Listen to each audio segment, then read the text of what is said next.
तो बंगाल के लिए भी आज से लेकर अप्रैल तक का समय बहुत महत्वपूर्ण समय है।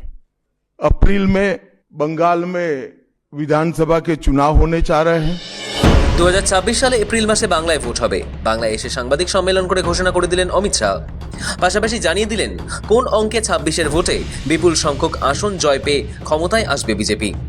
রাজ্য বিজেপির নির্বাচনী ইতিহাস তুলে ধরে 2026-এর বিধানসভা ভোটে জয়ের ব্যাপারে ফের আত্মবিশ্বাসী শাহর দাবি। ধারাবাহিকভাবে বিজেপির ভোট শতাংশ বেড়েছে, আর সেই ধারাবাহিকতার জোরেই আগামী বিধানসভা নির্বাচনে বিপুল সংখ্যাগরিষ্ঠতায় সরকার গড়বে বিজেপি। 26 में हम निश्चित रूप से प्रचंड बहुमत के साथ भारतीय जनता पार्टी की सरकार बनाने वाले हैं। एनडीए की सरकार बनी है। मुझे पूरा भरोसा है कि 2026 में बंगाल में 2/3 बहुमत के साथ भारतीय जनता पार्टी बनेगी। ये बंगाल की जनता तय कर बैठी है। অমিত শাহ বলেন 2014 সালে বাংলায় বিজেপির ভোট ছিল 17%, 2016 সালে তা নেমে গিয়েছিল 10%, কিন্তু 2019 সালে 41% ভোট পেয়ে 18টি লোকসভা আসন জেতে বিজেপি। 2021 সালে বিধানসভায় বিজেপি পায় 38% ভোট এবং 77টি আসন। 2024 সালে 39% ভোট নিয়ে 12টি আসন এসেছে। এই কথাই বলে দেয় 2026 সালে বিজেপি সরকার। मैं कह रहा हूं इस बार 26 के विधानसभा चुनाव में बंगाली सरकार बनेगी। इसका मजबूत आधार भी भारतीय जनता पार्टी है। मैं आपको 2024 के चुनाव के आगे परिणाम को बताना चाहता हूं। 2014 लोकसभा चुनाव में हमें 17% वोट मिले थे और 2 सीटें मिली। 2014 के चुनाव में हमें 17% वोट और 2 सीट मिले थे। 2016 के विधानसभा चुनाव में हमें 10% वोट मिले और विधानसभा की केवल 3 सीटें मिली थी। फिर 14 से 19 के बाद 19 के लोकसभा चुनाव में हमें 41% वोट मिले और 18 सीटें मिली। और 21 के विधानसभा चुनाव में हमें 38 वोट मिले और 77 सीटें मिली। ये बहुत बड़ा अंतर है। जिस पार्टी को केवल 3 सीट मिले थे, वो पार्टी 5 साल के ही अंतराल में 77 सीट प्राप्त करी। 24 के चुनाव में भी हमने 39% वोट प्राप्त किया, 12% सीट प्राप्त की, 12 सीटें प्राप्त की। 26 में हम निश्चित रूप से प्रचंड बहुमत के साथ भारतीय जनता पार्टी की सरकार बनाने वाले हैं। এই প্রসঙ্গে তৃণমূল সরকারের বিরুদ্ধে ফের তোষণের রাজনীতির অভিযোগ তোলেন স্বরাষ্ট্রমন্ত্রী।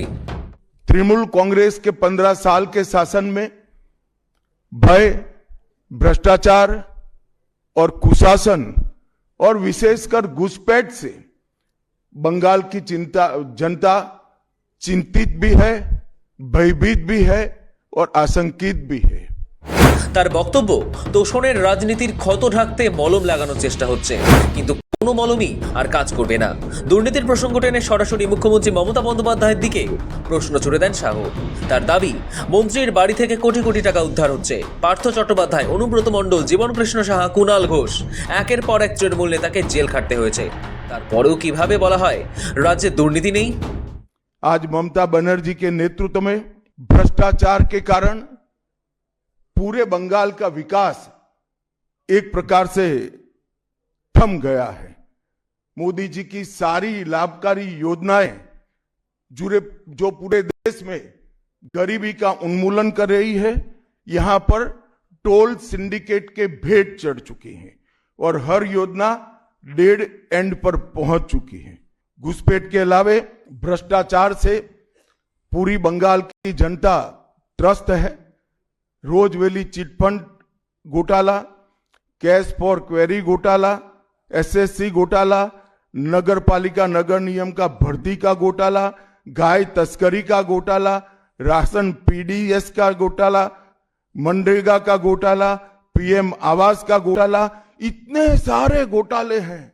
अब क्या ममता बनर्जी इस बात का जवाब दे सकती है कि आपके मंत्रियों के ठिकाने पर से 27 करोड़ रुपया मिलता है, जिसको गिनते गिनते नोट गिनने की मशीन भी गर्म होकर बंद हो जाती है।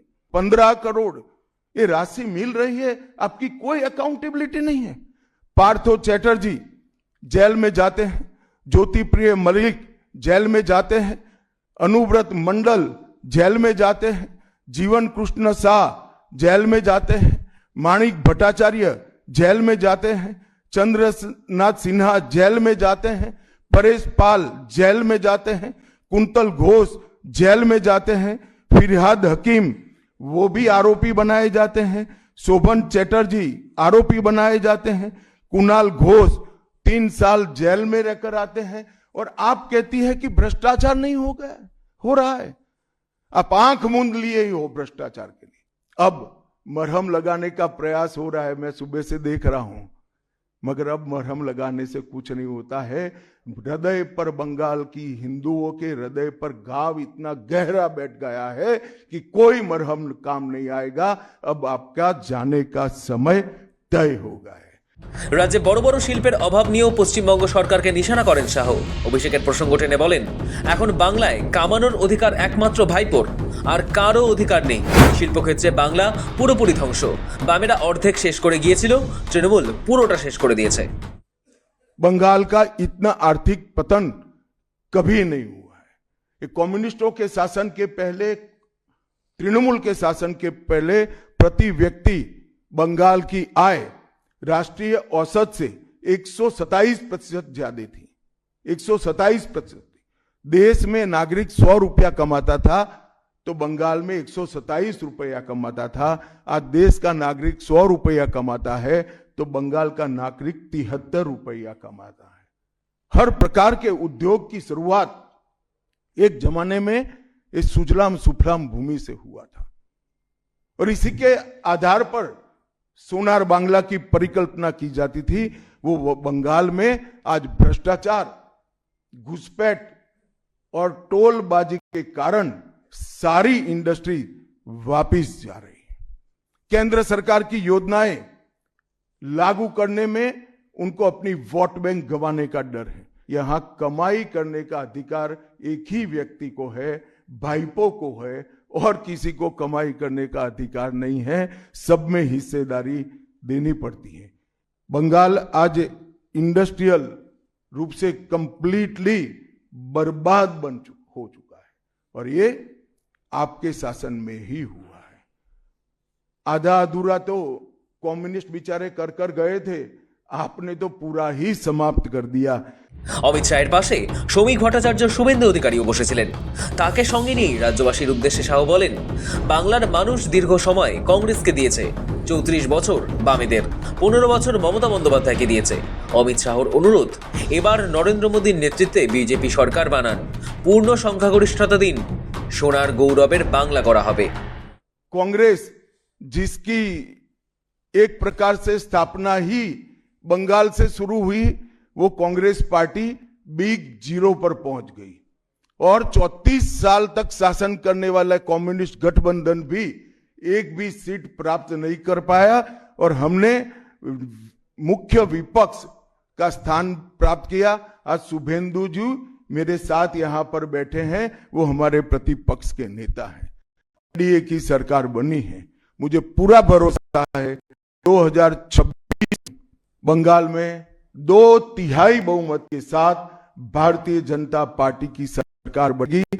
मेरा आप सभी से करबद्ध निवेदन है, आपने लंबे समय तक कांग्रेस को मौका दिया, 34 साल तक